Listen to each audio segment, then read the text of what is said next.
చిట్టి అట్లు పల్లీల చట్నీ. మరి ముందుగా వేరుశనగ గుళ్ళు వేపుకొని, తర్వాత బాండీలో ఆయిల్ ఏసుకొని, పచ్చిమిర్చి, టమాటా, కొత్తిమీర, తర్వాత చిన్న అల్లం ముక్క, కొంచెం చింతపండు వేసుకొని వేపుకోవాలండి. తర్వాత వేరే పెనం మీద ఆయిల్ అప్లై చేసి, మనము అట్టుపిండి ఉంటది కదా! అది వెయ్యాలి.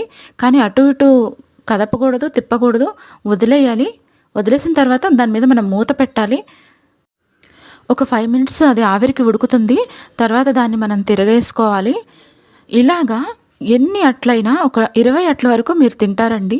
తర్వాత మనము చట్నీని వేపుకున్న మిశ్రమాన్ని మిక్సీలో వేసి కొంచెం సాల్ట్ వేసుకొని దాన్ని మిక్సీ పట్టాలి. దీన్ని తాలింపులు వేసి చక్కగా మనం తాలింపులు వేగనిచ్చి, తాలింపు మిశ్రమాన్ని ఈ చట్నీలో వేసేద్దాం. తర్వాత మీరు తినండి. ఆహా! అంటారు. మరి ట్రై చేయండి మరి. చాలా